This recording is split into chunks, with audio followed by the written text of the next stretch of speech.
Europe 1. Le journal de 7h sur Europe 1. Christophe Lamar. Bonjour Christophe. Bonjour Dimitri, bonjour à tous. Marseille, enjeu majeur de la lutte contre le trafic de stupéfiants. Opération Place Nette, c'est le nom de code de cette intervention XXL. 750 policiers et gendarmes mobilisés. Leur cible, 5 quartiers et 170 points de deal. Tout est bouclé. Personne n'entre ni ne sort, sauf les ministres de l'Intérieur et de la Justice attendus sur place ce matin.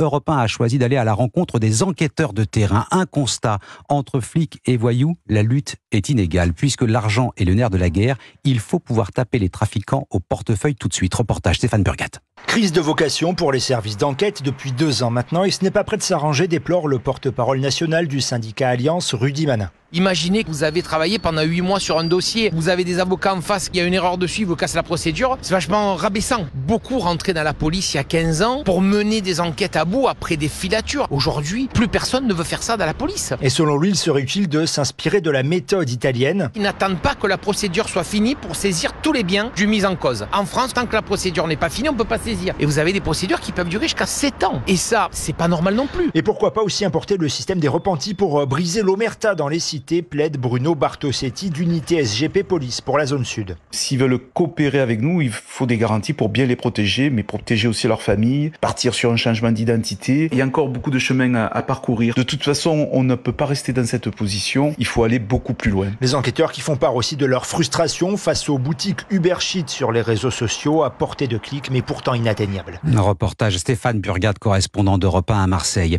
Nuit calme à la Courneuve en Seine-Saint-Denis après les violents incidents de la nuit dernière. Renforts policiers et blindés déployés autour du commissariat, attaqués à coups de cocktails Molotov ou des mortiers d'artifice. Garde à vue prolongée hier soir pour les 9 individus interpellés. Certains sont déjà connus des services de police. Autre dossier épineux pour le gouvernement après celui de la sécurité. Le projet de loi sur la fin de vie. Il est arrivé au Conseil d'État. Un texte divisé en 2 parties. La première sur l'aide à mourir, l'autre sur le développement des soins palliatifs. En attendant la décision des sages, il sera présenté en Conseil des ministres courant avril avant un débat au Parlement fin mai. Un sujet très sensible qui met mal à l'aise la majorité présidentielle. Jacques Serret. Comme si les atermoiements d'Emmanuel Macron avaient semé le trouble, les députés de la majorité ne parlent pas d'une seule voix sur la fin de vie. D'un côté, ceux qui défendent bec et ongle la démarche du président, voire qui souhaitent aller plus loin encore, comme l'accès au suicide assisté pour les mineurs ou la légalisation de l'euthanasie, tel que le préconise Olivier Falorni, pressenti pour le poste de rapporteur. De l'autre, des parlementaires qui n'hésitent pas à faire part de leur réticence, voire de leur gêne vis-à-vis de ce projet de loi. C'est face à cette majorité présidentielle écartelée que s'installera ce matin Catherine Vautrin. La ministre est consciente des interrogations concède l'un de ses proches. Son objectif ce matin, rassurer les uns et les autres. Mais sa conviction à elle semble toute faite. Catherine Vautrin est sur la ligne du président, assure son entourage. Dans cette logique, le travail parlementaire pourrait prendre du temps, beaucoup de temps. Un cadre de la majorité estime que le cheminement parlementaire de ce texte devrait durer au moins 18 mois, voire 2 ans. Jacques Serret du service politique d'Europe 1. Dans la région de Calais, à présent, le désarroi des propriétaires de bateaux. Ils sont de plus en plus confrontés au vol de leurs embarcations par des migrants. Et c'est ce qui est arrivé à Eric, cet habitant de la commune de Ouattène, s'est fait voler son bateau au début du mois par une quinzaine de migrants. Reportage du correspondant d'Europe 1 dans les Hauts-de-France, Lionel Gougelot. Son petit bateau de promenade, Éric Blin, retraité depuis peu, l'avait acheté pour des balades à travers les canaux du marais de Saint-Omer. Mon bateau était amarré avec 2 chaînes, cadenas sur mon bateau, et le 9 février, plus de bateau. Un bateau volé 30 km dans l'intérieur des terres par un petit groupe de migrants décidés à rejoindre l'Angleterre en évitant les contrôles sur le littoral. Ils prennent tous les petits cours d'eau, avec des fonds plats, on passe partout. On évite les écluses. Ensuite, on prend direction canal de Calais, et après le chenal de Gravelines, et on est en pleine mer. Repérés par les gendarmes, les migrants sont malgré cela parvenus à gagner la Grande-Bretagne. Mon bateau est en Angleterre. À l'heure actuelle, on se parle aujourd'hui, ils ont réussi leur traversée. Ouais, c'est des inconscients, on va dire. Parce que c'est des bateaux en bordure de côte, je veux bien à la rigueur, mais pas le grand large. Alors Éric Blin ne sait pas quand il récupérera son bateau, mais sa crainte maintenant, c'est que d'autres vols de ce type se multiplient dans le marais. Avec le recul, j'en veux plus aux passeurs. Ici, il doit y avoir sûrement un réseau, parce que vu le nombre de vols qu'on a, Il doit y avoir un réseau de passeurs dans le coin, c'est pas possible autrement. Des réseaux toujours plus imaginatifs pour vendre très cher aux migrants des moyens de traverser la Manche. Lionel Gougelot, correspondant d'Europe 1 dans les Hauts-de-France. À peine réélu triomphalement, Vladimir Poutine fixe ses priorités pour l'avenir de la Russie. Un plébiscite, voilà ce que cherchait le président russe. Il l'a obtenu avec plus de 87% des voix. Élection moquée par les principales capitales européennes, mais saluée par le régime chinois et l'Inde.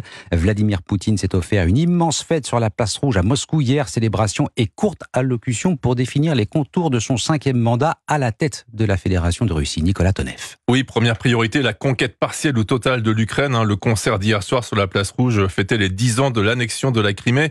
C'est la réaffirmation de la stratégie paradoxale de conquête territoriale de défense selon Moscou. Géorgie, Crimée, Ukraine, peut-être à venir des troubles en Moldavie pour former un glacis anti-OTAN. Autre stratégie au long cours, la diabolisation sociétale de l'Occident dont les mœurs se sont présentées comme dégénérées. Il s'agit de réaffirmer le fait russe, l'unité russe derrière les traditions du pays préservées par l'État. Troisième orientation, s'autonomiser économiquement et surtout technologiquement, là encore pour moins dépendre de l'Occident. Une affaire de longue haleine qui justifie la 4e priorité non dite du patron du Kremlin, garder le pouvoir aussi longtemps que possible.